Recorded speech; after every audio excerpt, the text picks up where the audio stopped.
35. How to live with yourself. Part 1. Self-Condemnation.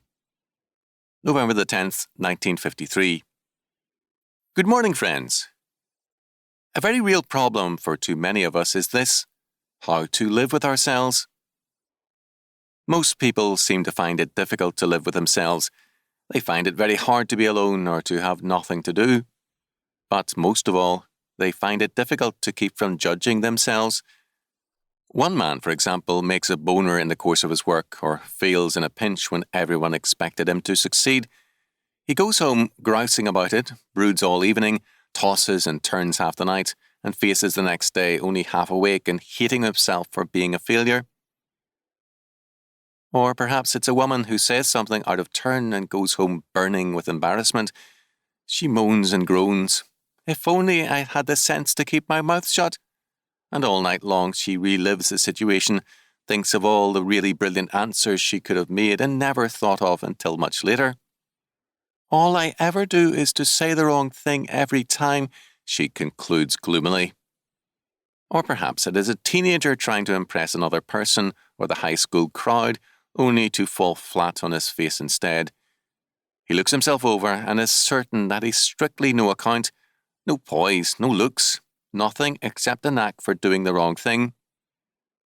And the high school girl is positive everyone noticed the old skirt her mother made her wear, that she looked a fright anyway, and when the folks won't cooperate with good clothes, she has nothing to go on but her dreadfully plain face and her hopelessly unglamorous hair. We kick ourselves around quite a bit, don't we? If other people talked half as nastily about us as we do of ourselves, we'd be really upset. But it's even worse when we come to real sins.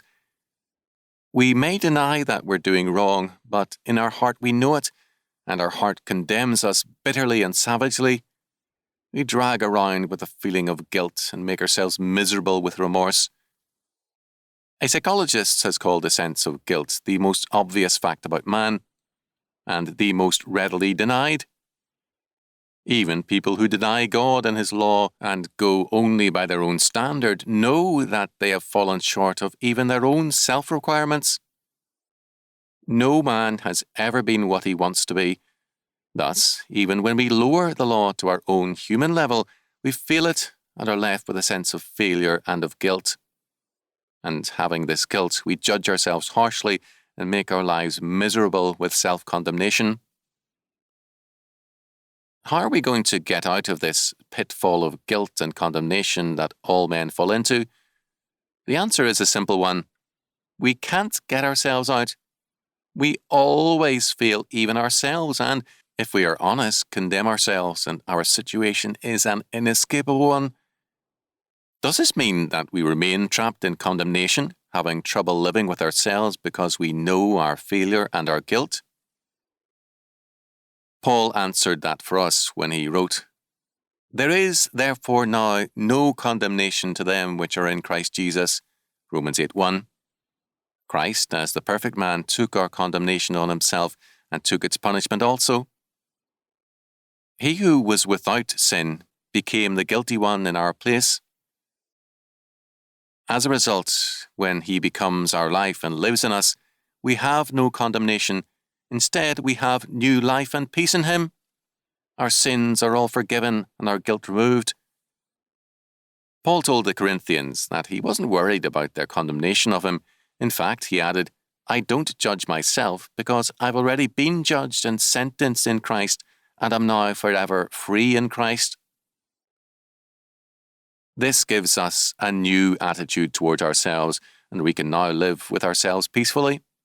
Of course we blunder, and of course we sin.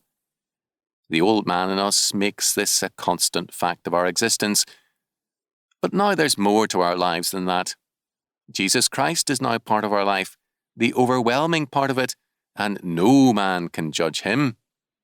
Because he has forgiven us, we learn to forgive even ourselves.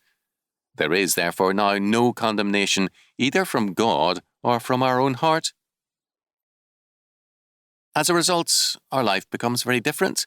The old urgency and tension gives way to a peace and patience. We can say with David, I will both lay me down in peace and sleep, for thou, Lord, only makest me dwell in safety. Psalm 4:8. I laid me down and slept. I awaked, for the Lord sustained me. Psalm 3:5. Thou hast put gladness in my heart. Psalm 4:7. I shall this day and this week make my share of blunders and fall short, sinfully short of the Lord's requirements of me, and yet I have this confidence that He has already forgiven me and works in and through me in spite of myself.